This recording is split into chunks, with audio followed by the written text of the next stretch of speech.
Good morning. If you'd make your way to your seats, please. Time is 9 o'clock. Welcome to the Monday, September 22nd, 2014 County Commission meeting. I'll open with a word of prayer and ask Commissioner Cole to lead us in the pledge. Father, we thank you for this day and your blessings to us, and we appreciate the fact that we are allowed to join together here today to take care of our own business in a way that suits us. I pray that everything that we say and do here will be acceptable in your sight. We ask in Jesus' name and for his sake. Amen.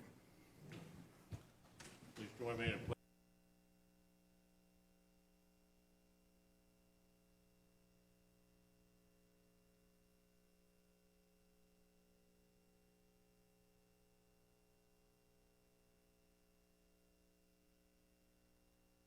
All right, I forgot to ask you to silence your cell phones, so please take a moment to do that. Make sure they're on vibrate. First off this morning is Economic Development Committee. Commissioner Salter, you have the floor. Mr. Chairman, we'll go over the agenda. I'm in hurry-up mode, and I apologize for that. Commissioner Williamson, do you have anything to add? Thank you, Mr. Chairman. I have no other items today. Commissioner Salter? No addition, Mr. Chairman. Commissioner Cole? Mr. Chairman, just an information item about last week's farm tour and some plans that IFAS Center has up there. All right, sir. Put those on the Administrative Committee at item 14. Commissioner Lynchard? No changes, Mr. Chairman. Mr. Walker? No. Mr. Andrews? Nothing. Mr. Blaylock? No Ms. change. Bell? Everybody down there? Everybody's good to go. All right. Economic Development Committee, Commissioner Salter. Thank you, Mr. Chairman. I have two items. First is update on Gulf Power sponsored site certification process for two sites in Santa Rosa County, and I'll ask Shannon Ogletree to come up and give us an overview on those sites. Name and address. Thank you, sir. I just wanted to provide the board with a brief update on the, as mentioned, the site certification process for the Jeff Ace property and the I-10 property located at I-10. Both applications have been submitted to McCallum Sweeney through the assistance of Volkert and Yaley Halstead Incorporated. Both applications were sent to McCallum Sweeney just last week, and it's in the hands of the site consultant. Hopefully in the next couple of weeks, few months, that we will receive a notification letter on the final certification. And I believe actually Mark Sweeney will be at the Gulf Power Symposium to talk about some of this in addition. But I just want to provide the board with this, what we've been through over the past couple months. And as you can tell, it's not a thin copy. And this has actually became really useful over the past few weeks. We've had a couple consultants, companies looking for specific information and for the site location, and we were able to provide a lot of this information that was in the folder to these companies at a moment's notice. But I just wanted to provide the board with this update. Any questions, comments from the board? Yes, sir, please. Mr. Chairman. How many certified sites are there currently in the state of Florida? In the state of Florida? Yes, sir. Just one at Jacksonville and sure. at Cecil Field. So we'll be leading the pack in Northwest Florida when these things go down. Yes, sir. I believe Gulf Power has 10 certified sites going from Escambia County over to Jackson County. Yeah, outstanding. Very good job, young man. We appreciate your efforts. Thank you. Thank you, Mr. Chairman. Thank you, Shannon. Obviously, it's important to have all that information available when site consultants or businesses call. They don't want to wait. They want answers quickly so they can move forward. So we appreciate all the work that Shannon and Gulf Power Company has done. Mr. Chairman, no action on this for Thursday. That's just information. Number 2, discussion of First Amendment to subordination agreement with Gold Ring Gulf Distributing Company, LLC, for 35-acre partial in Santa Rosa Industrial Park. And I will ask either Mr. Walker or Mr. Andrews to discuss this. I'll go ahead and take it. in order to obtain the financing to create the distribution building out there, the Goldring obtained at this point a $12.6 million loan from Regions Bank. They have Regions Bank, and we subordinated our mortgage to that first mortgage. Regions Bank has now agreed to loan them an additional $952,000, and they want us to increase our subordination to cover that additional advance for the construction loan. And I mean, this is to build the building that will employ the 250 employees. Any comments, questions from the board?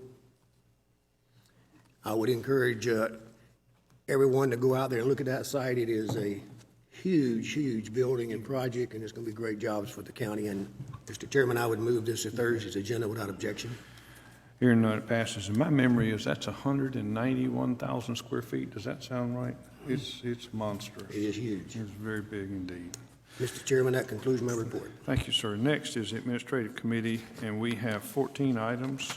Item number 1 is discussion of the Florida Property Assessed Clean Energy, or PACE, funding agency's program to provide funding mechanism for storm hardening and energy efficiency for interested homeowners.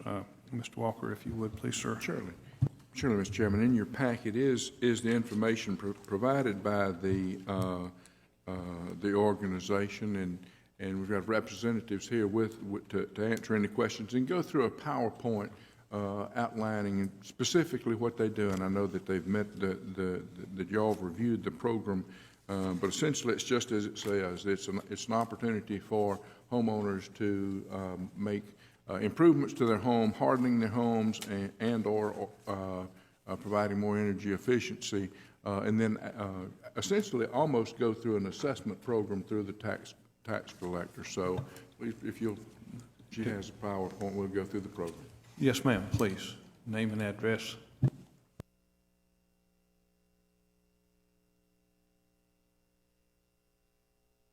And if you will, turn on the red light in your microphone. That'll be your right hand button. Thank you, Mr. Chairman.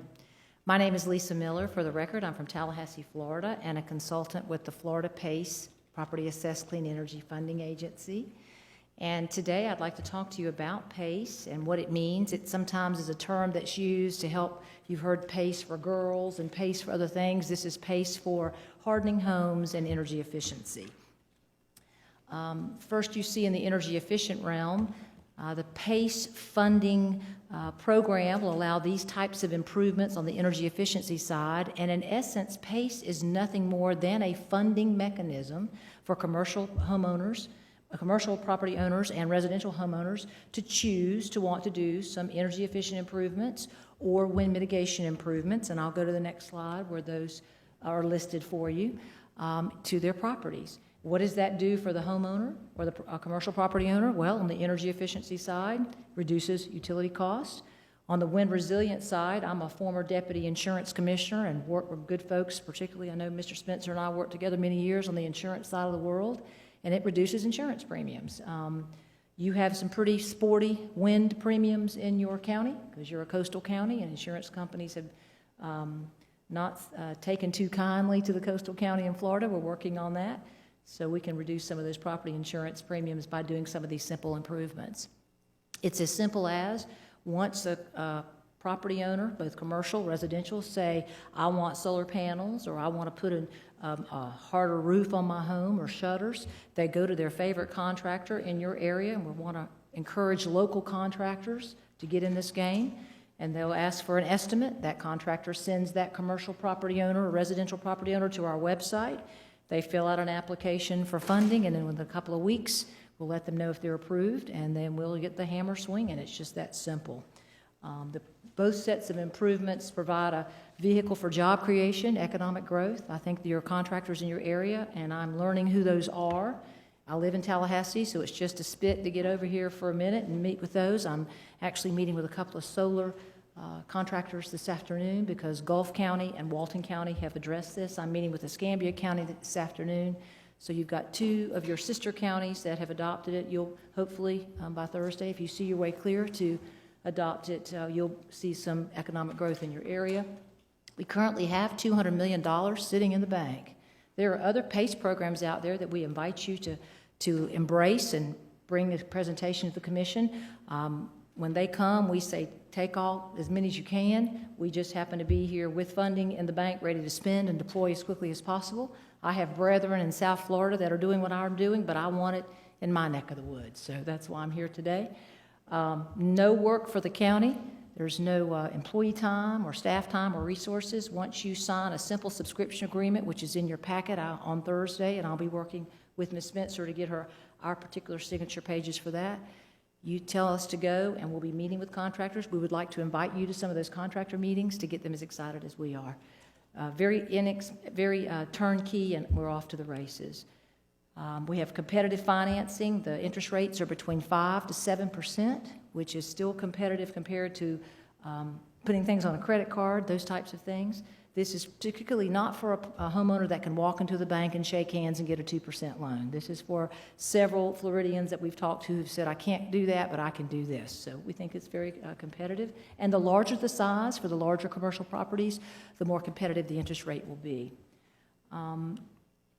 We have up to 100% financing for these different improvements, and you can see there on this particular slide that it is a special assessment that stays on the tax bill. So, for example, let's say that Ms. Spencer wants to put solar panels on her house. She goes to a contractor, gets an estimate, she signs a funding agreement with us.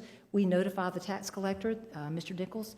Ms. Spencer has engaged in a $10,000 funding with us, and then she picks the amount of years, 15, 20 years, whatever she wants to pay it off, and that spits out on her property tax bill.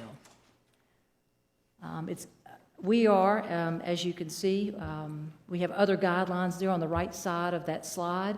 The property has to be $50,000 or greater for residential, $250,000 or greater for commercial. We don't want people borrowing more than they can afford and improving properties that probably wouldn't help. And you can see some of the other qualifying features that we have when we are reviewing applications. These are some quick facts for you. I want you to see at the very bottom line there the annual estimated revenue that could inure to your county. If just 0.25%, you see that second box where it says annual investment participation rate, if just 0.25% of all of your residents in your county participate, it's a very modest estimate. We're estimating revenues to your county of over $100,000. So that's a good slide for you to have and to understand exactly what this program means. So I'm happy to answer any questions. I'm very excited about this. I come from Hurricane Andrew days. I'm 54 years old. I saw what happened in 1993. I went through the 04 and 05 storms as a deputy insurance commissioner, and I never want to see it again. And I know you don't either. So look forward to working with you, Mr. Chairman. Thank you. Thank you very much for the presentation. Any questions from the board? Yes, sir, Commissioner Cole. Thank you. Can we go back to the slide for the county annual? Sure. There you go. Yes, sir. All right. Is there any suggestions as to what's that would be used for in the county? Like, could it be used in one of the home programs, or is it designated? These are we just estimated a mix of commercial and residential. I understand, but has there been any thought put into where those monies would fall into the revenue of the county, rather than just general revenue? Could be designated for like substantial home rehabilitation or something like in one of our home programs? That's a marvelous idea. No county has ever suggested that, but that would certainly be your prerogative once you see. That would be in the hands of the board to make that decision. As those funds came in, just like we decide what we're going to do with non-earmarked funds, it'll be county revenue. Yes, sir. Okay. All right. Thank you. Thank you. Okay, thank you very much. We appreciate the presentation. This is no action required for Thursday. I think the two things I think that she would envision or to kick off the program would be approval of the resolution that's in your packet, and also I believe there's a subscription agreement between the county and the PACE state counterpart that Mr. Andrews has reviewed. Okay, you can't tell that from looking at the agenda. So for those of you at home who are trying to follow what's going on, we need to approve what now? Spell that out. We need to add that, and then we'll do it right here. we need to move to Thursday the approval of the agreement. Is that correct? The Ms. Walker? resolution and the All right, the agreement. resolution. And then the agreement? That's correct. All right. Apologize for the late ad on that, but, item number Mr. Chairman, 1A, yes, sir. just one other Commissioner Cole, thing, go too. ahead. I want to make sure I'm clear on this, and then the public is too, that the Florida PACE Funding Agency is not a state or federal agency. You are an independent. Correct. We're an independent, but we are a government agency created between the city of Kissimmee and the Flagler County through what's called an interlocal agreement according to Chapter 163 in the statute. So we are a government agency working with other government agencies, which has a lot of great liability protections for you and other great advantages. Okay, thank you. Okay, so we need to do 1A and 1B, and 1A will be the resolution, and then 1B will be the Subscription. subscription. Okay, I move that we approve the resolution as well as the subscription. If we can do that in one motion, Mr. Andrews, is that okay? We're just putting it on the agenda. I can't hear you. We're just putting it on Moving the it on, agenda. yeah, adding it to the agenda, moving it to Thursday, but can we do it with one? Yes. All right. Okay, I recommend that we move to Thursday this, the resolution to adopt the PACE program and to pay the subscription fee, and I do so without objection. Hearing none, it passes. Thank you, ma'am. Thank you. Item number 2 is discussion of a letter of agreement with the Florida Agency for Healthcare Administration, ACA, in the amount of $1,304,451 for intergovernmental transfers, and authorizes the execution of relevant documents. Mr. Walker. Yes, Mr. Chairman, this is I believe, the 4th year that we've undertaken this arrangement in partnership with the Santa Rosa Medical Center. That's the county leasee for the hospital, and this just allows them to take advantage of Medicaid, I guess a Medicaid reimbursement rate, a better Medicaid reimbursement rate for our residents or for people in the hospital. And so actually number 2 and number 3 are companion items. Okay, so we'll take them one at a time. The backup is available, and for those of you at home, it is extensive. Check it on the internet. I recommend that we move the discussion of the letter agreement with Florida Agency for Healthcare Administration, ACA, in the amount of $1,304,451 for intergovernmental transfers, and authorize the execution of relevant documents. Recommend we move this to Thursday without objection. Hearing none, it passes. Item number 2 is basically a companion to this. Item number 3 is basically a companion to this, which is discussion of the 7th Amendment of a lease with HMA Santa Rosa Medical Center, LLC, which will extend the term for 5 years, including a fair market value. And parenthetically, that refers to the lease. Is that correct? The $1,425,000 is the lease fee they pay us. It's an extension of the current lease from 2040 to 2045, and it's a fair market value of present-day fair market value. Present-day value of that flow of income. That's correct. Okay, sir. All right, and I recommend that we move this to Thursday without objection. Hearing none, it passes. Item number 4 is discussion of renewal of franchise agreements with Waste Pro of Florida and Waste Management Incorporated for residential solid waste and recycling collections through December 31st, 2017. Mr. Walker. Yes, Mr. Chairman, in your packet are letters from both Waste Pro of Florida and Waste Management regarding the extension of the 2 franchise areas in the south end of the county. I guess we're in our 3rd year. Actually, the franchise agreement terminates at the end of this month, as we had discussed at the last meeting.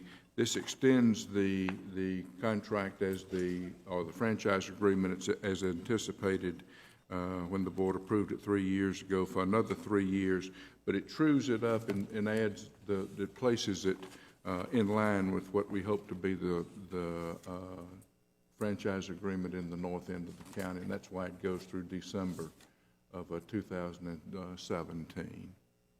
I believe I've got my years right. And both Lynn York and Richard Chatham are here with Waste Management and Waste Pro respectively to answer any questions. Back up in the books, questions from any of the commissioners, comments? Commissioner Cole? Thank you, Mr. Chairman. One thing on this memo that we have from Ron Hickson is it says including the next rate adjustments, rates have increased less than $4 since the contract's beginning. When would that rate adjustment take effect? Mr. Chairman, there's an annual rate adjustment based on the increase in the CPI and fuel index over the past year. I'm not sure that October 1 is when the adjustment takes place. Okay. But it's capped. Yes, it is capped. It has a percentage of the contract each month. I don't have it on the top of my head. 3%, as I recall, which that reflects less than $4 over the past 3 years. Do we have the ability then, if we're willing to renew both these contracts, saves us a lot of time and money, saves our contractors a whole lot of time and money, to ask them to forego that rate increase for 1 year and lock it at the current rate for 1 year? If we're in negotiations, I would think right now. I think we can amend the contract if that's the direction of the commission.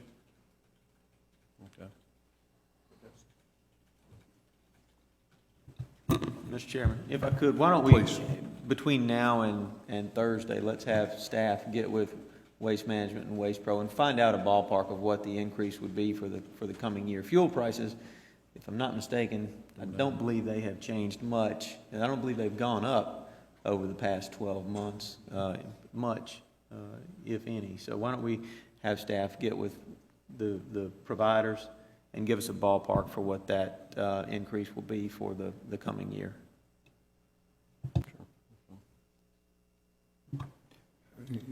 Any of the other commissioners have any comments, questions? Ms. Cantu, would you like to come forward?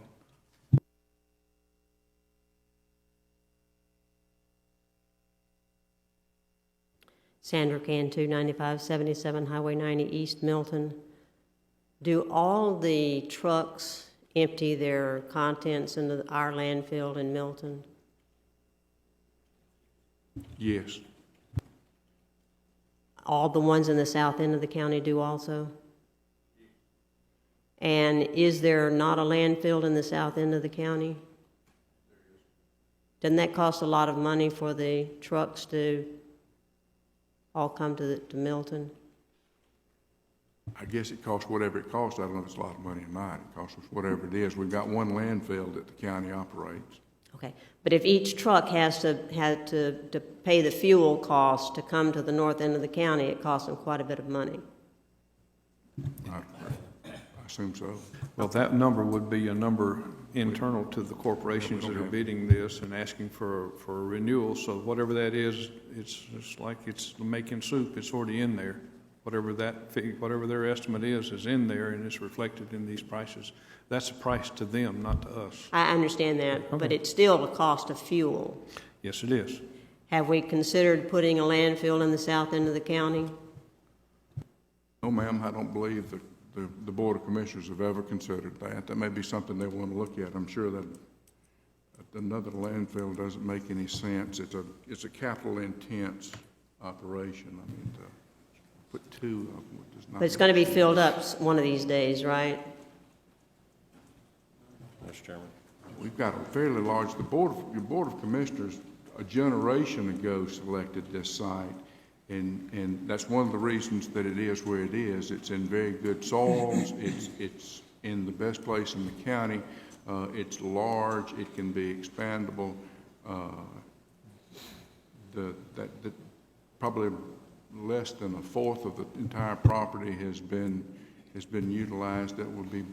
We will be burying garbage a long time. And we also accept waste from Escambia County? That I'm not sure.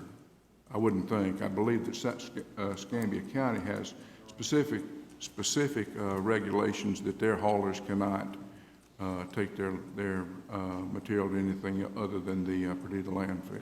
I remember hearing on the news a couple of years ago that there was a discussion about Escambia bringing its waste over here because it was less expensive than the Perdita landfill. That may have been a discussion they held, but it doesn't happen.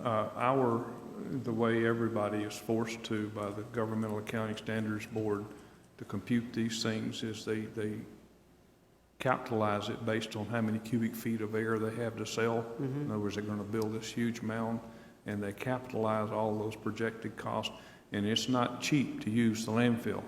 So the landfill is actually a separate enterprise operating fund designed to operate and accommodate the waste and to provide for its closure, cover, and then you have to set another one up, and it's very complicated. And if you'd like to go over it in detail, Ms. Bell, and I'll help you understand it more later, but it's a very in-depth technical discussion, and we don't have time for it here this morning.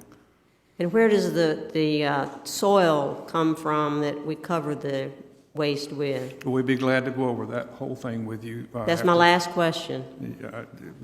Right now, I think we mine it. Go ahead, Mr. Blake. Yes, if I may, real quickly, it comes from the soil from the next cell.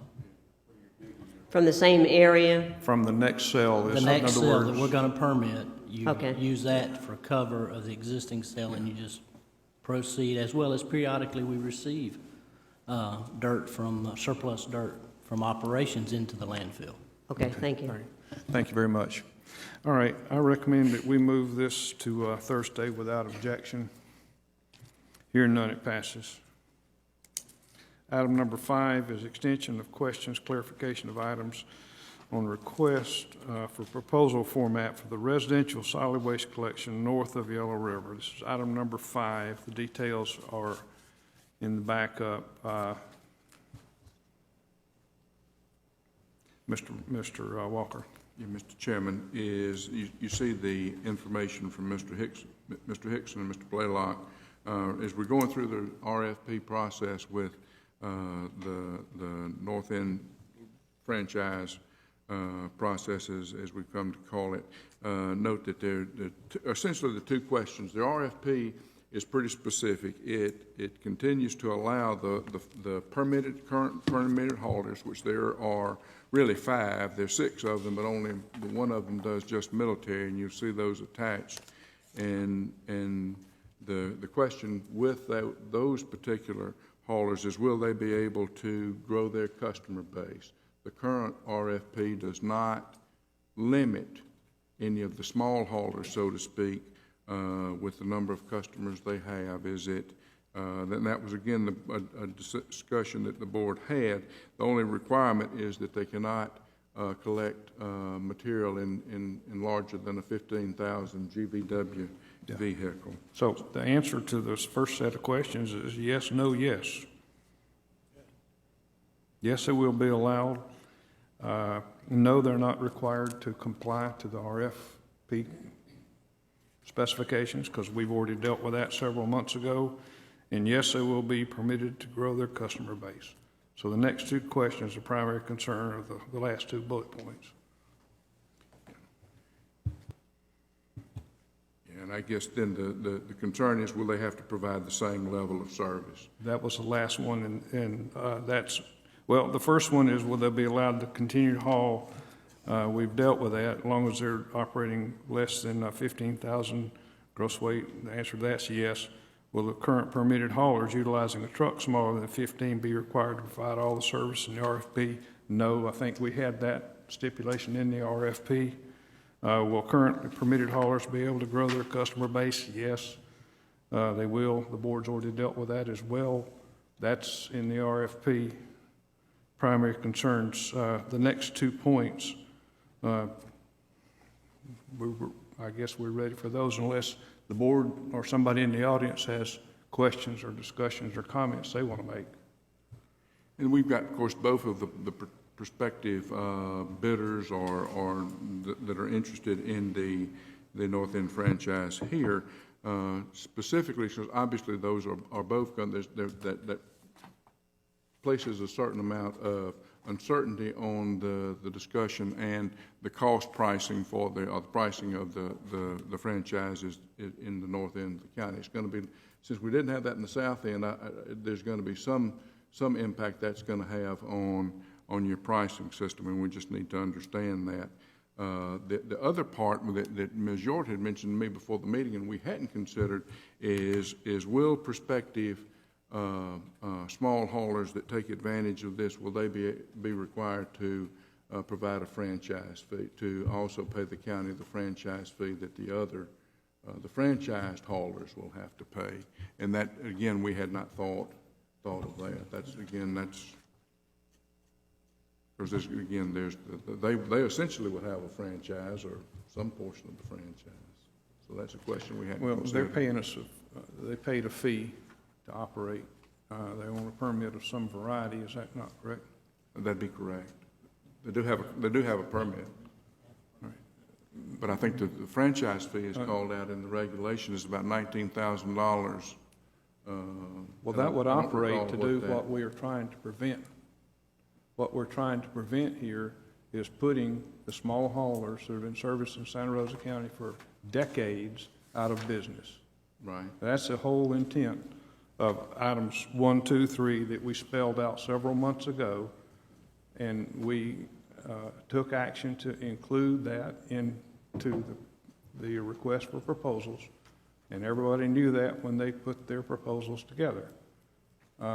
This board, I guess, can decide to do otherwise, but I, for one, think that the spirit, the intent of what we did months ago was to protect those haulers who've been operating in Santa Rosa County for decades. Now, if you want to turn around and start discussing a franchise fee, that's just, again, the smaller folks, you know, there are people out there operating on the absolute margin that $19,000 a year will put out of business. And the entire intent from this board was to see that didn't happen. And the amount of business they consume is minuscule compared to what these two nationwide haulers are talking about. So just leave it to the pleasure of the board. I've had much say. I'll open it up to the rest of the commissioners. Mr. Chairman? Commissioner Cole. Thank you. Out of these 5 that are listed, 3 of them are the big ones. And I recall from our conversation back then that J&L was the only one that we had on our list. Do we have more on the list? We certainly want to take care of them. This Mark Dunning Industries is first, I've seen of him, and Creek Waste and Recycling. And then I know there's also another one out in Herald that I've had several emails from folks about. So certainly don't want to put these, small folks out of business and want to work around this however we can. But I recall from our discussion that J&L seemed to be the only one that came up at that time. That is correct, but my memory is, and subject to correction, J&L was the example that I used when I brought this up the first time, but I believe the staff brought it back, and we'll ask Mr. Walker to tighten that up for us. I believe the staff came back with those who were, if we're going to grandfather one, we were going to grandfather them all. And that's basically my memory of it, and those folks that were permitted to operate at that time were put under an umbrella of protection. Basically, is that, am I remembering that correctly? That's correct, Mr. Chairman, and it was or is the 6 that you see there. It's always been the same 6 that have been permitted. There is one in East Milton, apparently, that has recently applied to be permitted and has been apparently operating without a permit for some period of time, but that firm doesn't meet the established criteria. Really the question is, and just an affirmation, because we've gotten the question while we're out with the RFP from the haulers, is is do they have to meet the same requirements as the collection requirements, and can they grow their business? And absent any other change from the board, certainly we've got the answer from that. I mean, it's up to what the board wants to do. We just need to get the proposals in so that the board can start making a decision. And we've got between now and Thursday for someone to make a case counter to that, but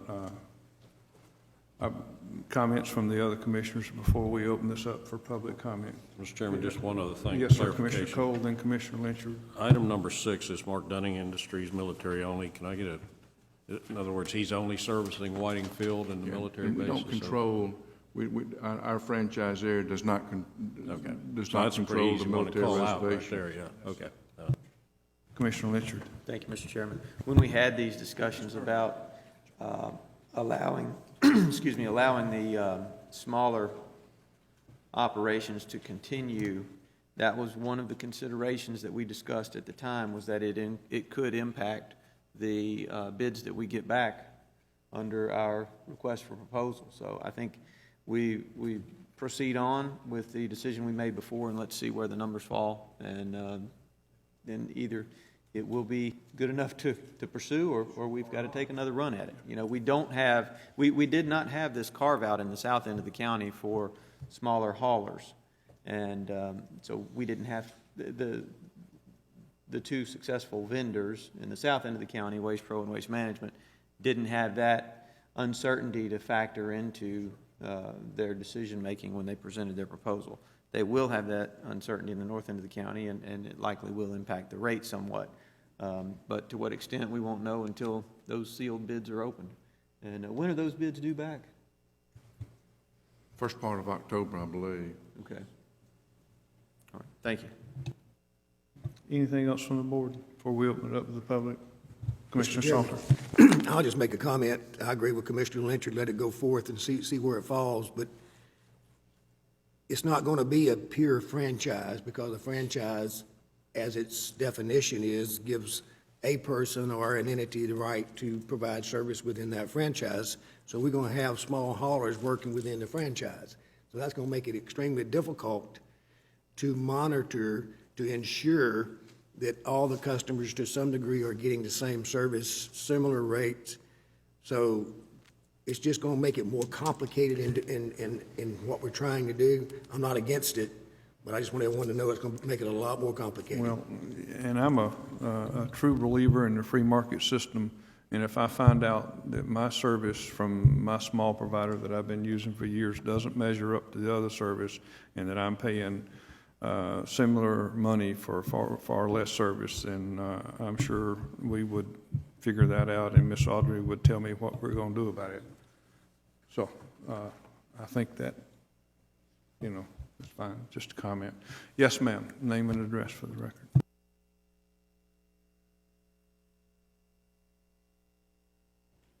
Sandra Cantu, 9577 Highway 90 East, Milton. Isn't that a choice that you have every day, whether you use McDonald's or Burger King or whatever? Is there a fee that an individual has to pay the county in order to collect garbage from people? Yes, ma'am, that was what you heard us discussing a minute ago, in the franchise fee, and that's what that is what that is. They're basically paying us to do business with the people of Santa Rosa County, and the agreement sets the service parameters. So we have spelled out what they will do, and they have told us what that would cost for those that desire to accept it. And then they compete in a free market system. And how much is that fee? Well, that's what we were just discussing. They had come to us, they being those two national haulers, came to us with these questions that you heard us discussing, and we've pretty well cleared those up for them. So now they're going to bring back their sealed bids to the procurement department here in Santa Rosa County with their estimate of what they need to charge in order to make a profit. So they're paying the county, or they're going to pay the county. They're just trying to decide how much for the right and the exclusivity to pick up people's garbage. Well, basically, that's the concept. That's the franchise concept, is that they pay whoever has the right to grant a franchise a fee for the privilege of having that exclusive right to do business within that protected area. And why isn't it just an occupational license fee? Mr. Chairman? Yes. Why isn't it the same Yeah, as? one moment, please. Yes, sir. Thank you. Ms. Cantu, the franchise fee is $19,000 for the two haulers in the south end of the county. That is not simply a business license, if you will. They're paying for the right to the franchise, which means the right to have, to be the exclusive service provider in that particular district. There's also some costs on the county side associated with oversight and monitoring of those haulers. That's why we have the franchise fee there associated with it. We wanted it to be a revenue neutral proposal for the county. Now, so we don't charge, there's no charge on the bill when it goes out to the residents down there. They handle all of the billing. The service providers handle all of the billing. They simply pay the county a franchise fee each year they operate. If they're getting the right to exclusive relationship between themselves and the people that are making the trash, then yeah, maybe it would be a good deal. But for those people that have been providing the service, for instance yours, for a number of years or even 1 year, what right do you have, or whoever else, to put those people out of business? You missed that point. We've just finished dealing with that and reaffirming that we're going to protect those small haulers that were grandfathered. They're not going to be affected, okay? We just finished that 15 minutes ago. But are they going to have to pay the franchise fee? They already pay a license fee. And how much is that license fee? You get with Ms. Bell after this is over. How much is the license fee? Ma'am, you have been using up all... We'll work with you to help you understand your questions, but they're not material to what we're talking about right now. It certainly is. It's Well, I material. understand you don't understand What is the it. fee? The fee they pay is their permit fee. How much is that fee? I have no idea, but we can put hands on it. Sir, if you're talking about this, then you should know what the fee is. Well, I'm sure this may surprise you, but I don't walk around knowing what the fee for every service in Santa Rosa County is. But I saw someone leave the room, so I'm sure we're fixing to get an answer. Ms. Bell, do you happen to know off the top of your head? I don't know off the cuff. We'll look it up, okay? We'll have you an answer before you leave the room. But we're not going to stand here and burn daylight over this particular issue. Now, if you have some more questions, we'd be happy to entertain them. You spend a lot of time not answering a question. Well, you don't understand. I understand you don't understand, and I don't know how to help you with it. It is a small It's something amount you of say money. you don't know either. So how can you fault me for not knowing when I'm you not don't faulting know? you. I'm not faulting you at all. I'm just saying we'll get you an answer, but we're not going to stop what we're doing and Ms. wait for that Cantu, answer. Do you? Ms. Yeah. Cantu, we've just learned the fee is $50. You're welcome. Yes, sir. Name and address for the record, please. Yes, sir. Would you push that right-hand button and make this red light come on? There you go. You got it. Sonny Booth, 477 Martin Lane, Holt. My wife and I, Martha, on Adams Sanitation, we are the company that is out in Harold. We've been out there for 8 years. 8 years ago, I bought 2 routes from BFI. I bought the Munson route. The Munson route goes all the way from Whitingfield all the way to the state line, and everything east of 87. The Harold route goes all the way from Holt all the way through just the other side of Pond Road in Harold. We have been there 8 years, and the gentleman asked, he doesn't know why we didn't have a permit. I didn't know anything about a work permit. I even tried to dump at the dump in Milton because it's cheaper. But they told me I couldn't. I had to dump by hand, and I have dump trucks. And because it's a smaller truck, and I understand that, so I had to go back to Holt. I'm not here to complain about anything or anybody. I'm just here to ask a request. I request that I be included in that grandfather because we're not a fly-by-night. We've been there 8 years. And what I want is, what I would like is to be grandfathered in whatever that you do for all the other small companies you do for me. All right, thank you. We understand your request, and then I will, we'll ask the staff to take that under advisement to include the staff's attorney, because you understand. Yes, I understand. Yeah, One other. Right. One other Okay. thing. Yes, sir, go ahead. Okay, if you deny that request, I would just like for maybe a 30-day to get all my stuff out over there, okay?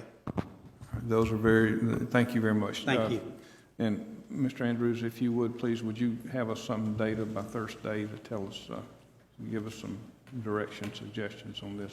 Yes, sir, Mr. Chairman. Anybody from the the members of the board have any more comments? I recommend that we move this to Thursday. And I think we've gotten the answer to the question. I mean, unless you think you'd expect something further. I mean, if I think it's been pretty straightforward on yes, the yes, no, and yes, so.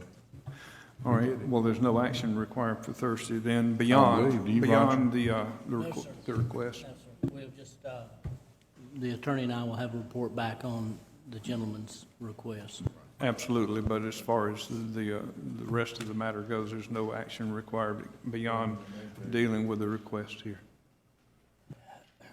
Okay, the next item would be item number 5, if you're following at home, discussion of questions, clarification for the request for proposal. Nope, I'm sorry, we just dealt with 5. All right, we have completed 5. 6 is discussion of the use of a lobbying firm for matters before the state of Florida legislature and executive offices. Mr. Walker. Mr. Chairman, in your packet is the memo that I provided. I've been contacted by John Johnson, whose firm used to for 3 years, I believe, I provided lobbying services at the state level. Once the funding became issues, they were removed from the funding, and we discontinued the service, but much like this was a service similar to what we currently use with the Graber firm for federal issues. And we'd gone through a process, and I believe it's 2007, 2008 sometime, and then we, 2006 is looking here, and then we had interviewed, I believe it was 10 firms, and the board selected the Johnson firm, and they provided those services. They were asking if the county was interested in renewing its use of lobbying services in Tallahassee. And to me, with the upcoming dune restoration process, potentially to restore funding in some of the other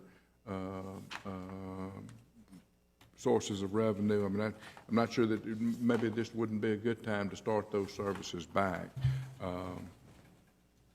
So I did include the RFP that we had used previously, and I think I also included the contract that we had in that time frame with the Johnson firm. So I'm glad to answer any questions on that. It's just what the board thinks we ought to do. But they really were, the Johnson firm was pretty successful. And Commissioner Salter reminded me, I believe they had secured funding for the beginning development of Whiting Aviation Park during that time frame, and then ultimately I think that it had been vetoed by the governor, but it had made it successfully through the process. So I had forgotten that, but Okay. Commissioner Williamson.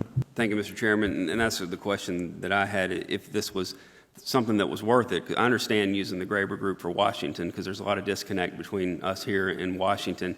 With Tallahassee and with the state legislature, it's a little easier for us to, be in tune on what's going on. And the way I see it is you got 5 guys up here, they're going to lobby very heavily for what we need here. And there's not a lot that gets snuck through without some type of eyes, whether it be a citizen group, one of the Republican parties, Democratic parties, the Tea Party, other groups like that. And then also we have FAC, we have Small County Coalition, and other firms that we're members of that are helping us in Tallahassee. So I'm just wondering if this is a necessity or what the other commissioners think, because I don't see it as much as a necessity, but I'd just like to see what everybody else's thoughts are. Thank you, Commissioner Salter. Mr. Chairman, Like Mr. Walker said, I was on the board back a few years ago when we had Mr. Johnson representing us. I'm not here to advocate Mr. Johnson as much as I am to advocate the concept. I think there are a lot of important issues that go on at the state level, and I understand what Commissioner Williamson's saying, that a lot of us pay attention to things that are important to us, but a lot of things fall through the bottom simply because we don't know what's going on. And a lot of times, many decisions were made in the last few days of the session without a lot of input from local government. I see this firm or person not only working on restore beach renourishment, but possibly economic development projects, transportation projects. There are a lot of opportunities for us to have someone on the ground in Tallahassee to monitor what impacts Santa Rosa County. FAC, a lot of these other organizations, they do great work, but they're looking at the state as a whole most of the time, and nobody's looking at Santa Rosa County. So I'm going to support the concept. Thank you. Commissioner Lynch. Thank you, Mr. Chairman. This is something that I'd spoken with Mr. Walker about 6 months or a year ago, I guess, the possibility of restarting a contract with a lobbying firm for Florida. Ed Graber does a great job for us in D.C. We certainly get a lot of bang for the buck up there. I think we could do the same here in Florida. It is, as Commissioner Salter said, you know, FAC and the Small County Coalition, that's a shotgun approach. They support county issues, local government issues. We need a lobbyist more for advocacy, I think, on the issues that we do have coming up, beach renourishment, restore. There's any number of issues that we're going to see pop up over the next few years that we could use that assistance with. And we all do have very good working relationships with our local delegation, but the thing that we don't have is those relationships with the staffers and the Congress, the members of the House and Senate from Central Florida, South Florida, where a lot of the sway takes place. So a lobbying firm who has those inroads could go a long way, I think, towards advocating for our particular needs. Commissioner Cole. Thank you, Mr. Chairman. I guess that's why this is a good way of doing government policy, because I came in this morning much with the same intention of not supporting this as Commissioner Williamson had. In fact, my signature chairman is on the last contract that we signed with this lobbying firm. But listening to Commissioner Lynchard, listening to Commissioner Salter, brought me in mind of how many things are slipped through on us in the 11th hour. Yeah. The septic tank issue was one of them that they tried to get pushed through. Different issues like that as hard as we might try to stay on top of things, as hard as FAC does, we can reach out to our local delegation at any time. But as Commissioner Lynchard mentioned, South Florida, you know, is the dog that wags the tail. And by having a lobbying firm there, I'm seeing where maybe we could stay more insightful on what's happening. And not only that, this lobbying firm, just like Ed Graber does, can set up appointments for this Board of Commissioners to meet with those legislatures that we don't know on a personal basis, that we have a harder time getting to. If there's an issue that we need to run up the flagpole or support Doug Broxson or Greg Evers or any of our local legislators on, they can get us those appointments with senators and legislators that we may have a harder time doing. So after this discussion, I'm more inclined to support this, but I really feel we owe it to ourselves to take a good hard look at this RFP. Yeah, thank you. Mr. Chairman? Yes, sir. Just one question. So Yes, this sir. will go out to bid, RFP, not necessarily going back with the same group, but we'll open it up for... Oh, yeah, mandatory. We don't, Okay, we okay. couldn't, and this exceeds the board's, And one of the- expenditure authority without an RFP. So it would definitely be advertised to the consulting world in Florida. And that was one thing I wanted to go ahead and get it on the agenda because, we really need to be if we're going to do it, and one way or the other, is certainly, you'd want somebody kind of boots on the ground by the first of the calendar year, so this gives us time to go through the RFP process. I will note that this is not like your architect and engineer contractors really that are requests for qualifications. Each of the firms place their pricing structure as a criteria on their proposals before, and we would expect that we would ask for that again, so you can see, you know, what services they provide and success they've had, but you also see what they would propose to charge you, whether that be a retainer fee or whatever. So it's a little different than your normal architect engineering type thing. Well, I think that what we want to do on this, and still it's open to the board, and then we'll open it to public comment, would be to instruct the staff to make those initial contacts. This is something that has to be bid with, something we cannot just single source this ourselves because of the size of the contract. Yes, sir. I think our direction to staff Thursday would be to prepare and advertise the RFP. And then based on what those dollars look like, then we'll make our decision. Yes, ma'am. Name and address for the record, please.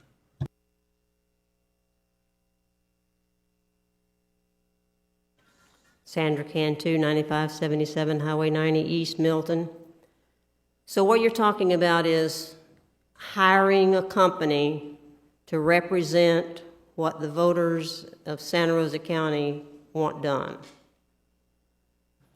Well, what we're talking about is to hire a lobbying firm who will be working with the various senators and members of the House of Representatives and their staff as things move through Tallahassee, so that we have an input into those things instead of having to react to them after they're law. It gives us the ability to know what they're thinking about, because they don't operate the way we do. The Sunshine Law does not apply to the Florida legislature. It only applies to county governments, city governments, anything south of that level of government. The state level, you just need to be there. You need to have a presence in the committee meetings, a presence just so you know what's going on. And those firms do that professionally. They have people who stay in Tallahassee, who stay in touch. Their jobs are to know who the staffers are, to know who the legislators are, and to know what's going into those committees, and so that we don't get caught after the fact, after legislation's been enacted. We know what they're thinking about and what they're trying to do, and we make an input into them. Is that pretty much it? Anybody want to add to that? That's basically what we're discussing, is whether or not that service would be an affordable service to Santa Rosa County. We had that service in the past, and that's what's in the backup. And several years ago, that cost $5,000 a month, $60,000 a year. And what we're discussing now is to see what the market is like and how much it would cost us if we decided to reinstigate that type service. So we haven't made up our minds yet. What we're doing is going out to see what the market would charge us for that. Isn't that what we pay you for? No, ma'am. We don't pay you to represent us, to do the best for us? Yeah, but your question was a real broad brush stroke. What we are responsible for is local stuff, and we, to the best of our ability, do that now. But the point is, because the Sunshine, you don't know what's going on in those committees or what's going to go on in the last days as deals are made and things are, horse trading goes on. It's totally different than county commissions across the 67 counties. They're not bound by the rules we're bound by. So they could do things almost behind closed doors. I don't want to say behind closed doors, but they can do things that we wouldn't have any information about until it's already law. And is this the state representatives that you're talking about that are I'm doing not the talking finagling? about state representatives as human beings now. I'm talking about the body and how that body, that governmental body itself functions. It's made up of elected officials who are supported by staffers who put the legislation together, and they negotiate back and forth up and down the hall. From if you've never been to the Senate, the House is on one end of the building and the Senate's on the other end. I meant to say Capitol when I said in the Senate. But one's on one end of the Capitol, one's at the other end of the hall, several almost blocks away. And the staffers do all the interaction, most of the interaction between the two. And you need firms, lobbying firms, to stay in that. Now, we have a firm doing that for us in Congress. We do not have a firm doing that for us in Tallahassee. What you've heard us discuss is that all 5 of us have a good relationship with our local elected delegations. But that relationship doesn't go to the point where, I mean, they may, if they had time, pick the phone up, give one of us a call or one of the senior staffers a call and tell us what's about to happen. But, you know, that's just a crapshoot. You don't know whether that would happen or not. So that's what this is about, and that's what we're discussing. If you have another question, I'd be happy to entertain it. And my point is, we're paying you to represent us as far as the county is concerned. We have state representatives that are supposed to represent us as far as the state things are concerned. That's right. And we have federal representatives to represent us as far as the nation is concerned. That's right. So why do we need to put somebody else in there that we're paying for to do one of your jobs? Whose job are they going to do? That's my point. And you stand there and you sit and you laugh, but my point, I think, is a good point. I understand your point, and your point is that you don't yet grasp the fact that without having a physical presence up and down the halls, either in Tallahassee or in Washington, you don't know what's going on a day-to-day basis, because they, unlike us, are not bound by the Sunshine Law. So they don't put things out so interested citizens like you could study and see what's about to happen and be there, because you've been, you know, unless you're very closely associated with the staffers or the elected officials, that's about it. Now, I understand you don't like it, and I can't say I like it either, but that's the way it is. But if you have problems with any of the representatives, then all you have to do is tell the voters of Santa Rosa County, I've got a problem with this person, he's not doing what he's supposed to do. But if you can't call up the representative and say there's a problem down here, then you're not going to be able to get in to see him. So why do we have to pay somebody else to get in ahead of us to see our representatives? And that's all I'm going to say. Ms. Mahout, name and address for the record, please.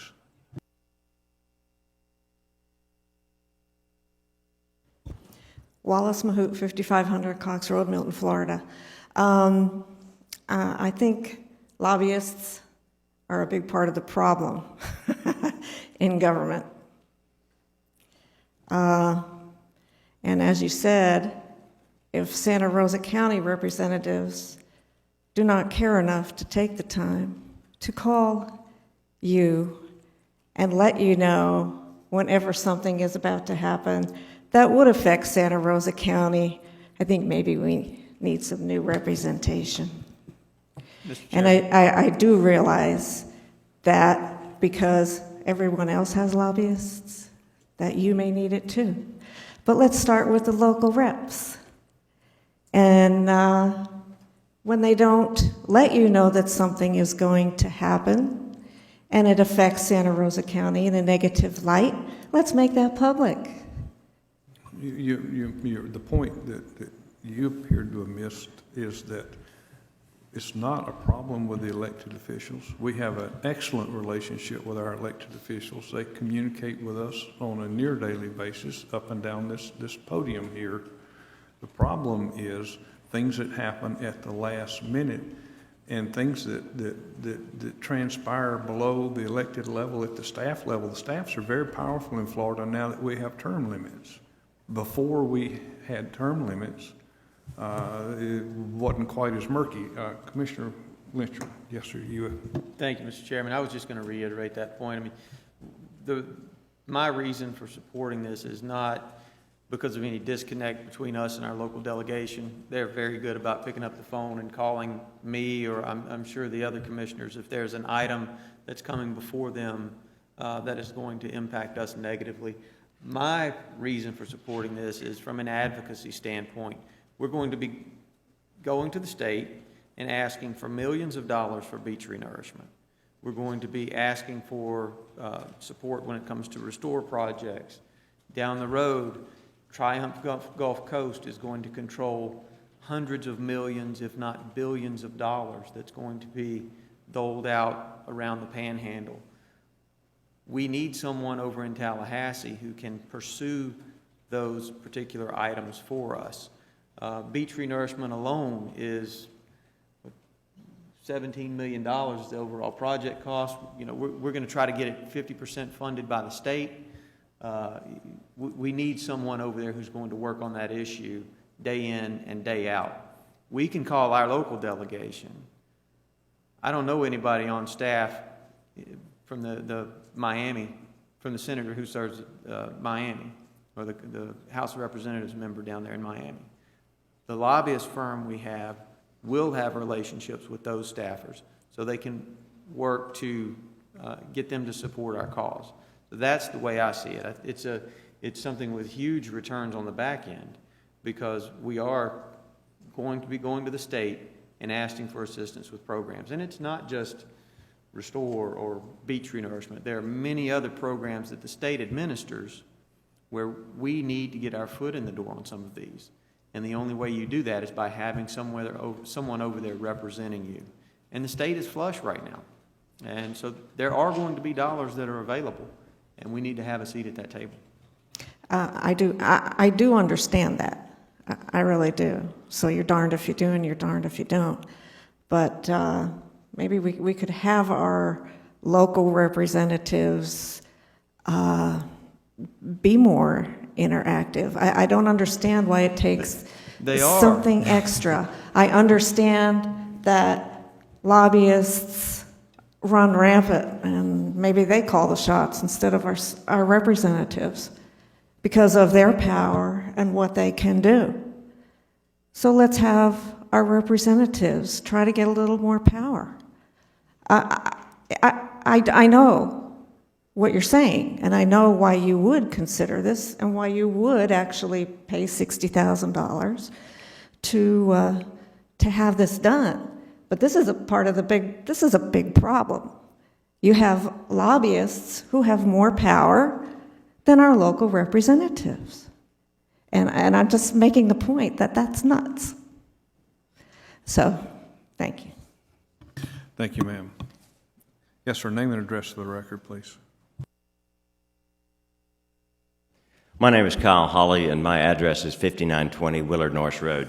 I absolutely want to wholeheartedly support the hiring of lobbyists. In the last 4 years, I have spent individually out of, from a trust that I represent, over $100,000 building relationships in Tampa and Orlando and in Miami in order to garner that support in only one agency, the Department of Ag. Within the next 2 weeks, I will be with you individually to share with you that an application that we led, that I led in the submittal, was ranked in the top spot. And in this past cycle, $3.2 million was appropriated, and then they skipped us. Okay, so maybe I share that example by way of trying to help others understand. Those of us who work as volunteers and who care, which includes commissioners who are elected, right? Each of you has your eye on something. That's part of teamwork. I have my eye on some things. Others here have their eyes on things as well. And so we work hard to get advanced funding requests, you know, in a wide variety of sectors. And so these lobbyists are the ones who can really take the ball into the end zone at the very last minute. And so I think you've done a very good job of trying to explain that to people, and I just absolutely could not tell you how strongly I feel about the need for that. So thank you for the time. Thank you. Mr. Chairman. Yes, sir, Commissioner Cole. Thank you. Kyle, I'm glad you were here today. I was going to use you as an example in that grant that you'd worked so hard on through the Ag Department till I seen you out here. But and you explained it exactly. If you don't have your eye on the ball right down to the very last minute, then how do we not get any of those grant dollars being in number one place? You have that question, I have that question.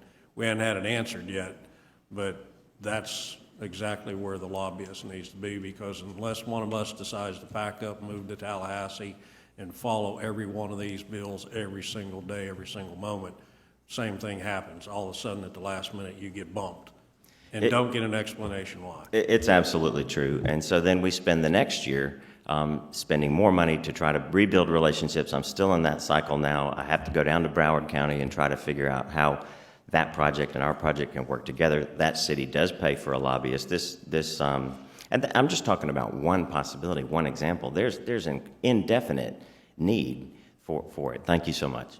Thank you, and we'll move on. Just as a side note, I represented the board for the last 4 years at the Florida Association of Counties, and I have colleagues down the state whose district is 175, 180,000 people. And so those people get one or two representatives from their very district, not just that county, but from that district. So it really goes geometric on you. I recommend that we move this to Thursday without objection. Hearing none, it passes. Next item is item number 7 for those of you at home. It's discussion of task order SR 2014-4 to contract with the Tidal Basin Government Consulting LLC for disaster recovery administrative services associated with the April flooding. Details in the backup. I recommend we move this to Thursday without objection. Hearing none, it passes. Item number 8, correction. Item number 8 is discussion of the request from the Florida Physical Therapy Association of Northwest Florida to hold a 5K run walk on LeVar Beach, Saturday, March the 28th, 2015, including 2 alternative routes. Again, the backup is available to you. I recommend we move this to Thursday without objection. Mr. Chairman, Yes, sir. is the 2 routes, the route 1 is that Mr. Rainey had submitted is really problematic. They won't actually use the LeVar Beach fishing pier as part of the run walk in March, and I don't know that would ever be as good idea as it sounds like, but it certainly would be better. The fourth Saturday in March would be probably the height of cobia season. Exactly. Spring break would have started. Maybe the 3rd week in January we could do that, but they do have the second route is the one that I had encouraged. He did ask me to present Route 1 to you, but the second route is really the normal route that these runs take on Gulf Boulevard. Okay. And Hunter, and if we could Appreciate you comment. bringing that up because it may have been overlooked by the public in the backup, but that certainly won't work. There are people that plan their vacations around cobia season, and if you dropped a dime on that pier, it would never hit the concrete. It's going to be packed with fishermen. Yes, sir, Mr. Blaylock. Yes, and just one slight modification to Route 2. Rather than them turning and coming across Gulf Boulevard and ending in the pier parking lot, we'd like them to end in the boat ramp parking lot because parking is a premium during that season. And if you would provide that modification to us by Thursday, then what we will consider Thursday is that one route only. And I recommend we move this to Thursday without objection. Hearing none, it passes.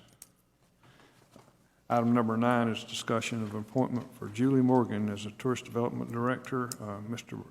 Walker. Yes, Mr. Chairman, in your packet is my memo outlining kind of the process that Mr. Compton, representing the Tourist Development Council, Mr. Ogletree, and then Mr. Cook and I went through in interviewing or setting up the process for the 34 applicants that we had for the Tourist Development Director. We actually ranked the the candidates actually did telephone interviews, probably about an hour apiece with the top 8 that we had selected, and then conducted face-to-face interviews with the 4 finalists based on that. And it really was a tough decision. We did end up recommending unanimously Julie Morgan. She's been the tourism director in Monroe County, Tennessee, for the last, I believe, 8 or 10 years. Monroe County is just on 75 between Chattanooga and Knoxville, and also has an entrance into the Appalachian Trail. So she's familiar with how to work with attractions. She's familiar with how to work in a county situation, in a public situation, and really felt like that she was the best candidate all the way around. And we had a lot of good candidates. There were some good candidates that we didn't interview, just simply because we had, I believe, the 8 that we did telephone interviews, if I recall, I believe every one of them had experience, direct experience as a tourism director. We had, I thought, exceptional respondents to this. It was pointed out to me that the application looks redacted. It's not redacted. I had just used a highlighter. I don't retain facts as well as, I know there's been a shock to y'all, but I don't retain facts as well as others, so I just kind of, as we were going through the process, so I was just highlighting things that I found, and all of my resumes were the same way, but they weren't redacted. It was just highlighted with the pink thing that I use, so there's no significance to that. Any questions from the board, comments? I recommend we move this to Thursday without objection. Hearing none, it passes. Item number 10 is discussion of the Florida Department of Environmental Protection Coastal Partnership Initiative Grant Cycle. Mr. Walker. In your packet is the information from Ms. Harris on that, and going through this annual solicitation. One of the projects I believe that had been mentioned was the Florida Town dock and the repair of that. I don't know that we had any other projects that staff developed or that the board had solicited. But I believe these funds, I believe the application's due October 31st. Comments from the board? Commissioner Richard? The only thing I would ask, resilient communities is one particular program area. Improving communities' resiliency to coastal hazards. So if there's anything that comes out of the floods in April that might be remedied by, or partially remedied by the grant, or if there's some planning dollars that we could get for coastal flooding, let's take a look at that if we have time before the end of October. Okay. I recommend we move this to Thursday without objection. Hearing none, it passes. Item number 11 is discussion of submission of an application to the Office of Gulf Coast Restoration, U.S. Department of Treasury, for the Restore Act Direct Component Grant in the amount of $111,240,000 for planning assistance. Details are in the backup. I recommend we move this to Thursday without objection. And this would primarily be used to fund the contract that the board has with Atkins, since those funds are now available. Hearing none, it passes. Item number 12 is discussion of renewal of an annual contract with the Florida State University for mosquito surveillance program and authorize execution of relevant documents. Again, details are in the backup. This is a program we do not want to miss. I recommend we move this to Thursday without objection. Hearing none, it passes. I'm sorry, I moved it Thursday. We passed that. Yeah, and don't know. Item 13 is information only. Public hearing item scheduled for 9:30 a.m. Thursday, September 25th, 2014. None. Item number 14 is a add-on by Commissioner Cole. And Thank you, Mr. Chairman. we'll take a break after that item. Just for public information, last week, the UF and IFAS centers at the University of Florida, along with our extension service, had the 48th annual farm tour. The 48th tour marked it as the longest-running farm tour in the Southeast, not just in Florida, but in the entire Southeast, where farmers get the opportunity to the general public to basically show what their job is, what they do every day. And with the farming industry and agricultural industry so important to Santa Rosa County, I thought it would be nice to mention that. The tour this year was basically about peanuts, was the theme, and John Atkins was our tour director on our bus. It's sure come a long way.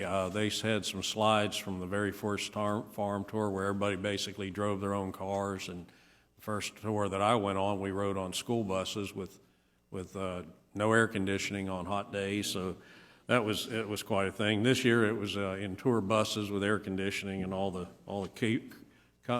comforts that you would expect from those.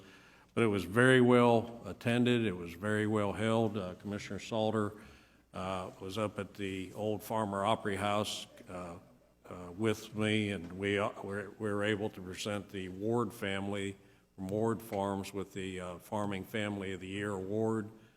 And just a lot goes into it. You know, we owe a lot to our farmers. Santa Rosa County peanuts are, well, the best in the world. And a lot of about 80% of the peanuts grown in this county are used for seed peanut, more so than for just going into your candies and stuff like that and peanut butter, that they're so good that they're turned back into seed again.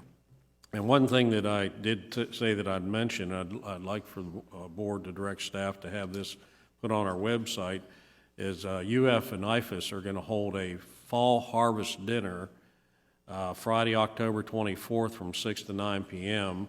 Up at the IFAS Center at 4253 Experimental Road, Highway 182. And it says J, Florida, but it is actually between Chumuckla and Allentown. Am I not correct on that, Commissioner Salter? It's not, so don't drive the J if you're looking for the IFAS. Chumuckla East. Chumuckla East, okay. Or Allentown West, whatever way you want to look. Pine Level Southwest. There you go. But this fundraiser is going to be the proceeds from the event will be used to convert an existing equipment building at the research center into a conference facility for faculty, students, and the public. Tax donations will be deductible as allowed by law. I'd encourage everybody to get into this and like to go ahead and get this on our website to help them with this, because again, it's a very, very important part, along with our military, for the infrastructure of our county and what goes on. And of course, next month we start beaches to woodlands and get to see even more of that. But definitely ate a lot of peanuts that day. So appreciate the time to put that on there, and encourage everybody to get out. All right, Thank you, sir. Mr. Chairman. Thank you much. Just, I think the seed crop consists of 95% of what we grow, and I personally try to eat the other 5%. Let's take a break, and we'll be back in place at 35 after the hour.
Please make your way to your seats.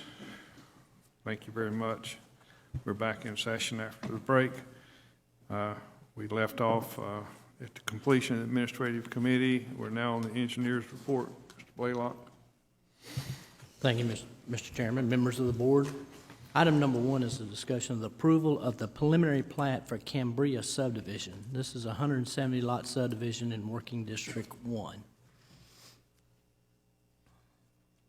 Questions, comments from the board? Ms. Cantu, do you have a question about this particular item?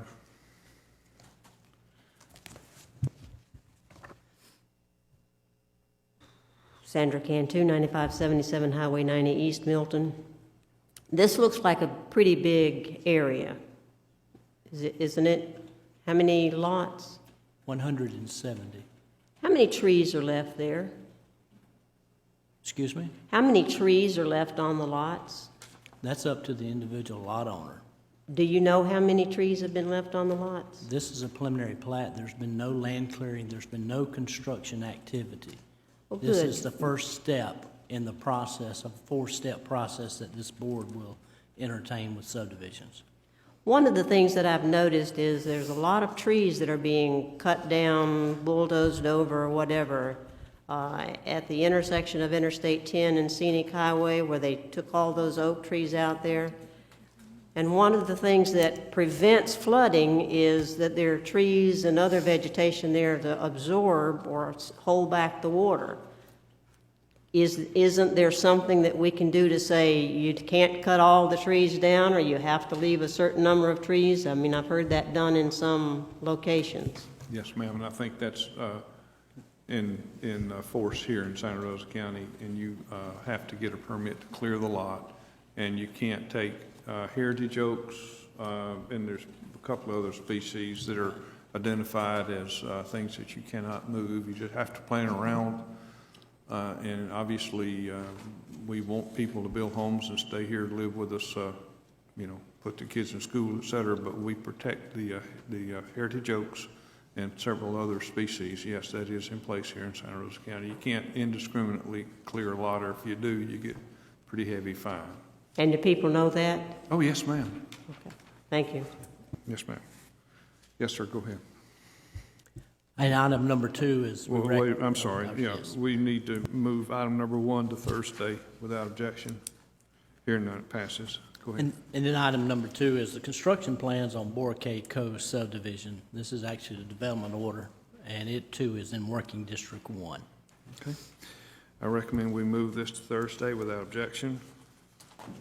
Hearing none, it passes. That concludes the engineer's report. Public Service Committee, Commissioner Lynchard. Thank you, Mr. Chairman. Item number 1 is discussion of approval to complete an E911 system upgrade for the Gulf Breeze PSAP and a system-wide upgrade to MapFlex. The funding for the upgrade will come from the 911 fund, which has a balance of $1,192,931. Total cost of the project will be $124,969 and is summarized as follows.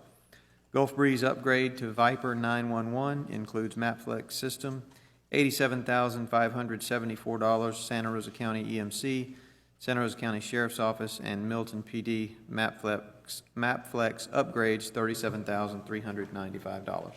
It's back up in your agenda books. If there are any questions, I'll entertain those. Otherwise, I'll move this to Thursday without objection. Hearing none, it passes. Item 2, discussion of approval of agreement with Intrado for services related to A911 routing and location data management, and authorize the chairman to sign all related documents. The reoccurring connectivity costs are included in the FY 2015 operating budget. I will move this to Thursday without objection. Hearing none, it passes. Item 3, discussion of approval of agreements to provide 4 additional dispatch positions to accommodate additional dispatch needs related to air transport and non-emergency out-of-service area ground transfers with Lifeguard Ambulance Service and MedTrans Corporation, and authorize chairman to sign all related documents. Each agency would contribute $80,000 for the sum of $160,000 annually. Unless there are any questions, I'll move this to Thursday without objection. Hearing none, it passes. Item 4, discussion of the appointment of members to serve on the newly combined Building Code Board of Adjustments and Appeals. And there's backup in your agenda books that describes the situation that we're in now.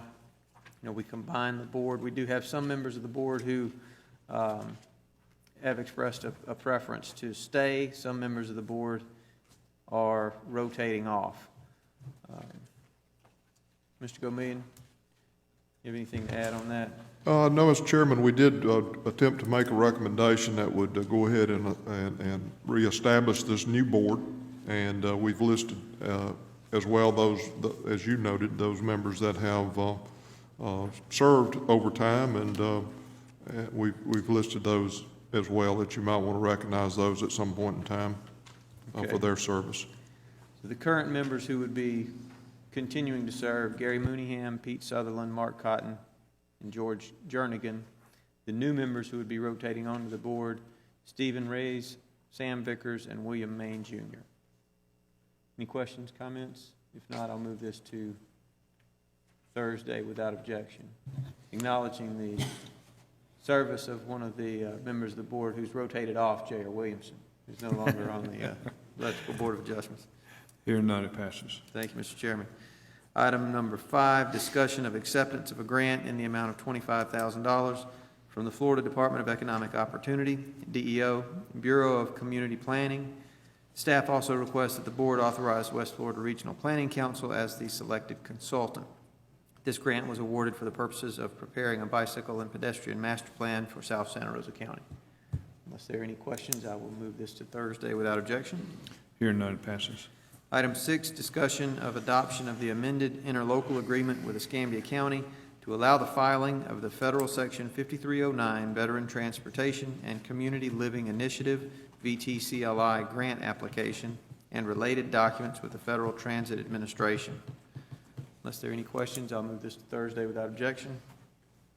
Here and none, it passes. And item 7 is discussion of the bids received for the SHIP Substantial Rehabilitation Project located at 5332 Conecuh Street in Milton.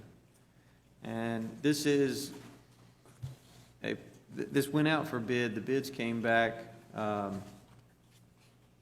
ranging from $49,900 up to $63,000. Our limit, this board just adjusted the limit upward to $35,000 as the maximum under our guidelines that we would spend on these SHIP substantial home rehabilitations.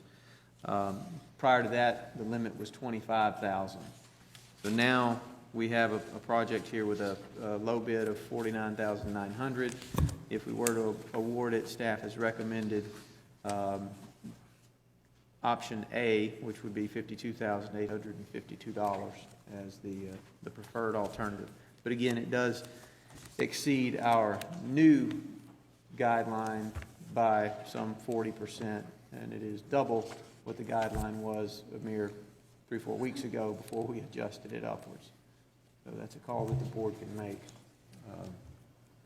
You know, are we going to set a precedent that we're willing to go outside of our guidelines, substantially outside of our guidelines? We regularly go above our guidelines, you know, 10%, 20%, certainly on some of the smaller projects, but this is a pretty big project.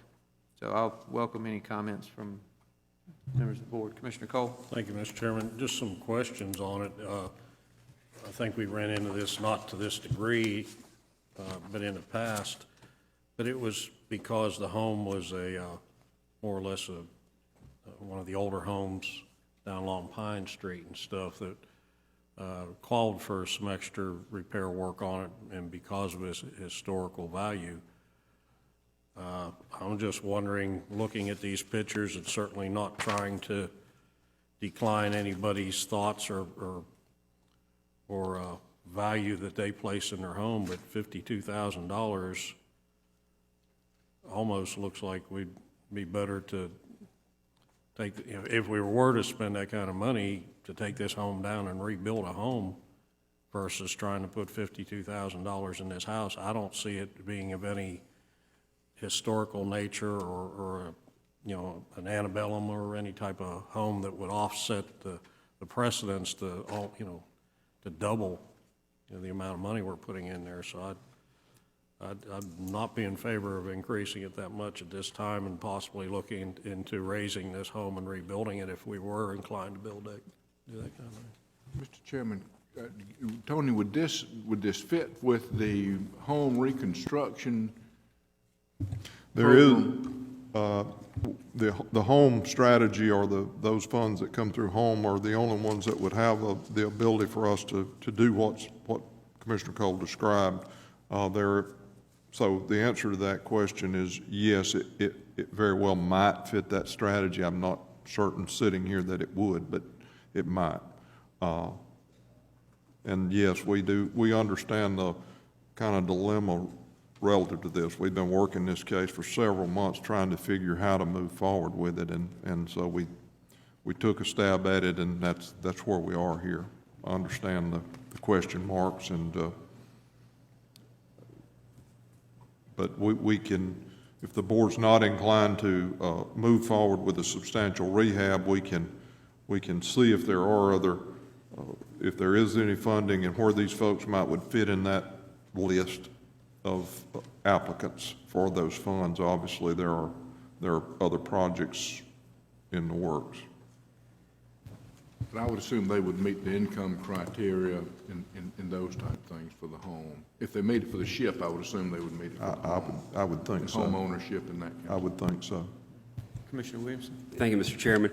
I'm kind of reiterate what Lane says. If it was a 5 to 10% difference, I could understand, but you're looking at over 45% with the new numbers, over 50% with the old numbers. Maybe there's something, like Tony said, that we could find to help them out, but I don't, I couldn't see me going along with this. And I think it's important to note that we're working with a finite amount of dollars, and so if we shoot through our guidelines and use this much money on one project, then some other projects that would be worthwhile will suffer. So, okay. So do we need to take action on Thursday if we were to? Do we still need to move this to Thursday? If We still need to put the bids to bed one way or the other. Okay. Then I'll move this to Thursday without. I would like, Okay. yes, sir, I would like, I just scanned it, I may have missed it, but what's the appraised value of the building? What does the property appraiser tell us? What's it on the? I don't know that we have that number in the backup. We don't have that information. It's strictly the repairs. Okay. It would be interesting to see. I'd like to see that for Thursday if we could. I got it right here. Thank you. Name and address, please, ma'am. Romy White, 5775 R&R Lane. That's 5332 Conecuh, correct? I'm sorry, I didn't. The address? 5332 Conecuh Street. Right. And so it's showing that the value, the just market value is 72,347. 72? Yeah. 345. Far more than I would have thought as well. Thank you, ma'am. Thank you. Then I'll move this to Thursday for resolution of the bids without objection. Hearing none, it passes. Item 8, discussion of a request to accept $1,000 for payment of an outstanding SHIP loan in the amount of $3,430.09 so that the property can be sold. Unless there are any questions, I'll move this Thursday without objection. Hearing none, it passes.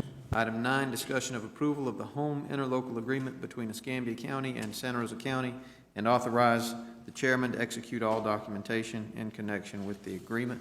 I'll move that to Thursday without objection. Hearing none, it passes. And that concludes public services.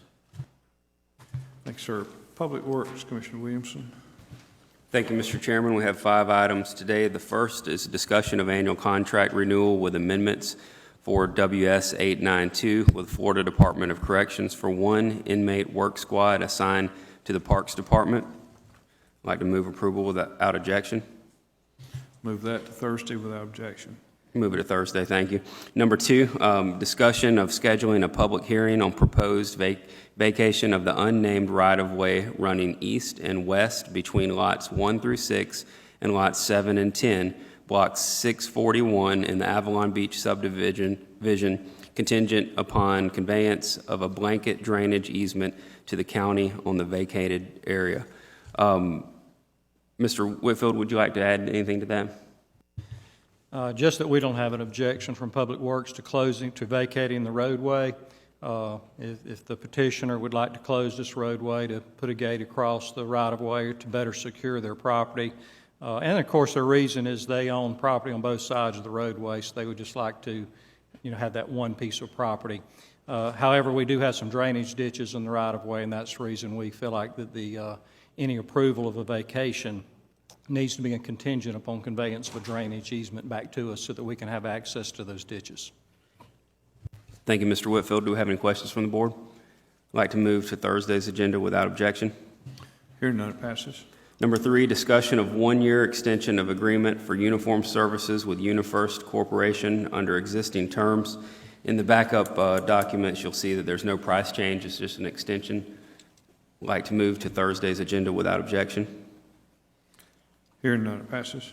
Number 4, we have the discussion of providing a letter to a FDOT consultant consenting to the closure of the access road up to Coldwater Creek during future construction to 4-lane SR 87. Mr. Whitfield, do you have anything that you'd like to add to this? Just that this project is at least a couple of years away before this would take place. However, apparently DOT has requested their consultant provide this letter with the county's consent. I mean, I certainly don't see how we could not agree to closure of the road. It would be a safety issue to allow citizens to continue to use the roadway while a bridge is being constructed. So certainly I think it's something that we could consent to. But again, it would be at least a couple of years, if not longer, before this project takes place. What's the impact, Mr. Whitfield? How many My understanding of that area is that the alternative route out is about 25 miles. Have I misoriented myself? There's folks that live out there in that area, and if one of those roads close, especially the thing that services Adventures Unlimited in that area, it will cause them about 20. I don't think an alternate route is being considered. This is just strictly a 4-laning project. Okay, so a new bridge would be constructed over Coldwater as part of the 4-lane project. And the access road they're referencing was my question. This is just down to the water. This is just an access road to the creek. Okay. We're just an access road to a swimming hole. Okay, when you say access road, that's pretty broad brush stroke. That could be one of any connecting roads coming out of the forest. All right, thank you very much. Do you have any other questions from the board? I'd like to move to Thursday without objection. Hearing none, it passes. Number 5, we have discussion of change order number 1 in the amount of $87,205 with Pneumatic Concrete Company, Inc. for an additional 163 linear feet of structural pile jackets at the contract unit price on the Munson Highway Bridge Rehabilitation Project, with 75% of the cost being reimbursable through the FDOT SCOP grant for this project. The request is being made to address issues presented in the latest bridge inspection report. Mr. Whitfield, going to refer to you again if you have anything to add. Just that our engineering consultant, when they designed this project, when they prepared the plans and specs, their design was based on the bridge inspection report that was available to us at the time. And so these structural pile jackets were not included for all the piling. This is a bridge that has timber piling. What these structural pile jackets are actually encasing those timber piling in concrete, but only a portion of those piling were going to be done because that's what the bridge report called for. A more recent bridge report showed that several other piling that were not in the original report were also deteriorating and could benefit from the structural pile jackets. And so what we would like to do is recommend that while we've got the contractor in place, that we go ahead and actually do all the timber piling, because it doesn't make much sense for us to have to go back in 4 or 5 years and do it later. And especially since this is a SCOP project, in which we get, whatever we do right now, we're going to get 75% reimbursed by DOT. If we wait 4 or 5 years and have to go back and do this, 100% of the cost is going to be to Santa Rosa County. So we need to take advantage of the Scott project. We've already been in contact with FDOT. They don't have any objection to us adding this change order, so we feel like it's very prudent to go forward at this time while we have that funding source available to us. Thank you, Mr. Whitfield. Do we have any other questions from the board? And I think it's important that we do go ahead and do this because the Scott program, we're now above that threshold, so it'd be nice to have them help us with the payment. So I would like to move toward to Thursday without objection. Mr. Chairman, that concludes the Public Works Committee. Thank you. Thank you, sir. Budget and Finance, Commissioner Cole. Thank you, Mr. Chairman. Item number 1, I got some questions about, so I'm going to go ahead and read it. Discussion of Budget Amendment 2014-172 in the amount of $25,000 to reimburse the capital fund for purchase of a vacant lot adjacent to District 2. This purchase was approved at the November 14, 2014 Board of County Commissioner regular meeting. I'm wondering how big of a vacant lot this is, if it's adjacent to District 2, because District 2 is a pretty big district. I think what that is. And also how we did that in the future. I think that was the sheriff's substation in the his District 2, what he calls his District 2 precinct or substation, just off of Navarre High School Road. And the board recalled, we approved that funding and it was taken from that fund, but we had included portions of his budget. It included that $25,000. So when was it approved? Last year, I believe. Back in October. Well, the point made by Commissioner Cole and noticed by the rest of us is it says as approved November the 14th, 2014. This being September 2014, the question becomes, when was it approved? Yeah, I assume that was 2013. It was in last year's budget, or current year's budget. Well, Mr. Chairman, we'll go ahead and get those dates clarified for that. Sure. And of course, it's in District 4 as far as Commission District, District 2 for clarification in the Sheriff's substation districts. And I believe this is a piece of property down on the road that goes into Navarre High School. It's just adjacent. So we can expand that down there. So just, we'll get that clarified for Thursday and have it back on Thursday's agenda for final approval and do so without objection. Hearing none, it passes. Item number 2 is discussion of Budget Amendment 2014-173 in the amount of $15,000 to carry forward funds in the general fund to supplement the rising costs associated with the medical examiner's office. We discussed this a few weeks ago with the rest of the board, the necessity and these costs. I'll move them to Thursday's agenda without objection. Hearing none, passes. Item 3 is discussion of Budget Amendment 2014-174 in the amount of $47,971 to transfer funds from the capital fund to the general fund for network switches, cable, and cabling cards for the computer support department as approved at the September 11th, 2014 Board of County Commissioner regular meeting. I do so without objection to Thursday's agenda. Hearing none, it passes.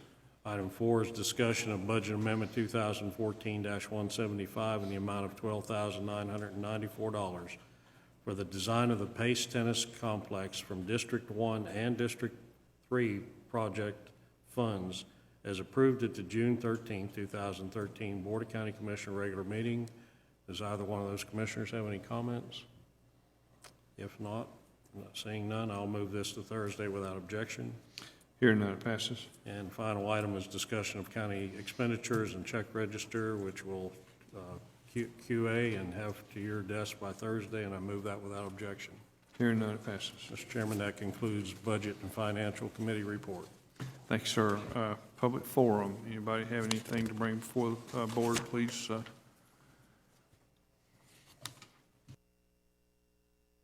Wallace Mahout, 5500 Cox Road, Milton, Florida. I just had a question for Mr. Cole. I had a very large campaign sign disappear on me last Thursday evening. I had permission to put it up at the welding business on Highway 90 in East Milton.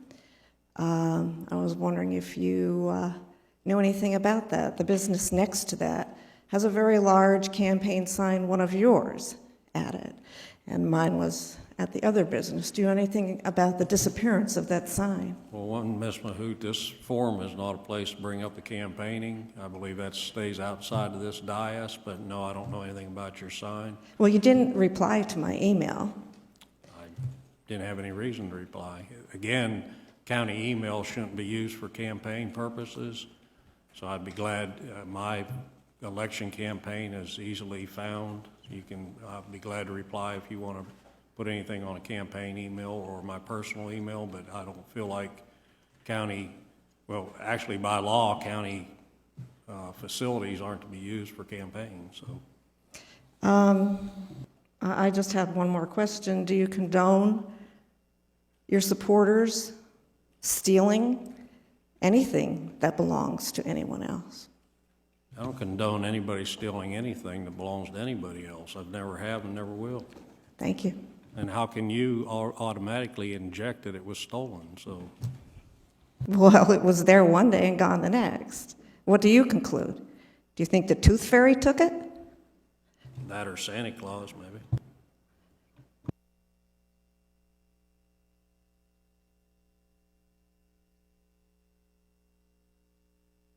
Excuse me, Romy White, 5775 R&R Lane. I sent an email of a photo I took last week. I was honored to be selected to come in for jury selection. The courtroom was 66 degrees according to the thermostat. Is that a normal temperature that any of you would use in your own homes? And so, anyway, I was sort of surprised that you guys didn't respond to me about that email, even though I was emailing from my personal email account.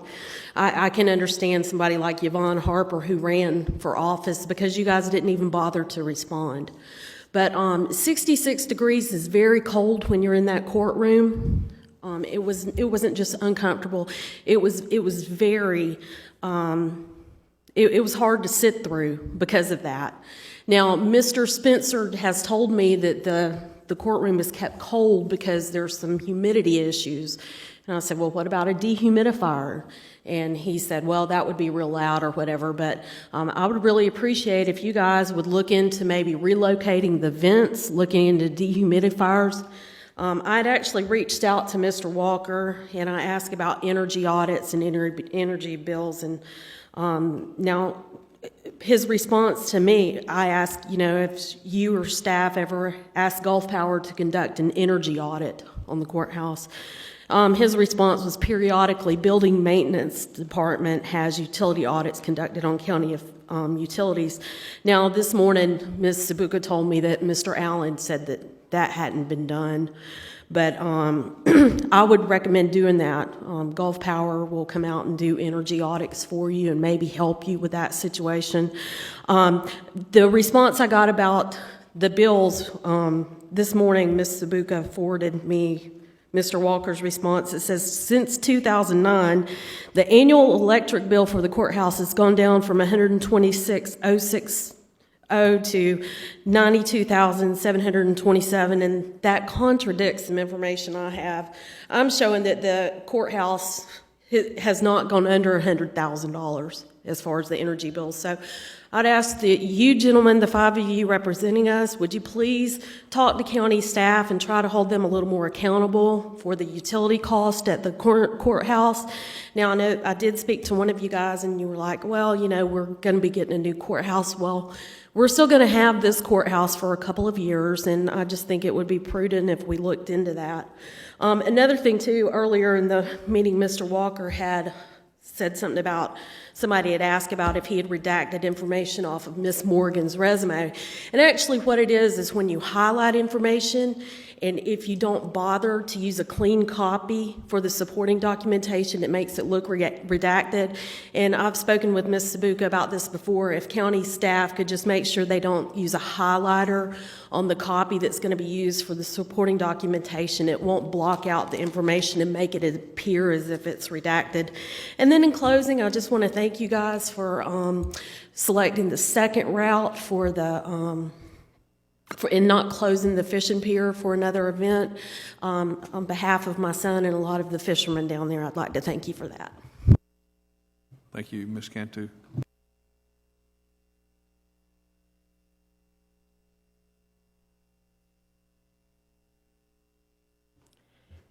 Sandra Cantu, 9577 Highway 90 East, Milton. I would like to agree with her on the temperature in the county buildings. Personally, I keep my thermostat set at 83 degrees, but I don't expect you all to do that. But I would say something in the neighborhood of 78 or so forth would be a good temperature to work at. Do you all know how many years of oil are left in the earth to be drilled out?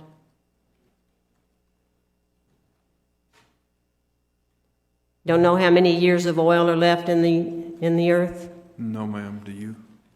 No, I don't, and that's the reason I asked the question. No, ma'am, I don't either. Do you know how much water is left in the aquifer?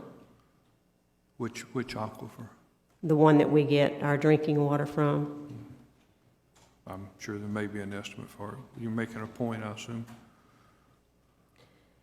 If we don't know how much water is left in the aquifer, why don't we have some kind of water conservation program going?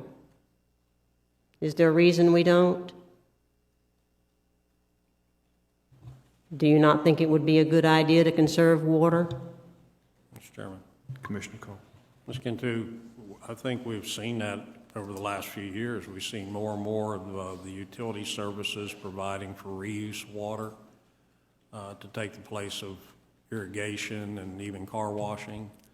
So I think, the nation in a whole, and certainly Santa Rosa County, is cognizant of how vital a resource water is, with Fairpoint Water System providing the water to the island and the south end of the county, and what we've heard from South Florida in, water resources and stuff. I think, everybody needs to be cognizant of, clean water and how important it is to us. And I think we've seen quite a bit of that moving on as far as, taking water that's being emptied out of our factories, out of our utilities like our sewerage sanitation systems, trying to get them out of our rivers and out of our sounds, using them for spray fields and using that for reuse. So I think we're all pretty cognizant of that, but to equate that to a number of gallons, that's really going to depend on what the good Lord has in mind, how it gets recycled,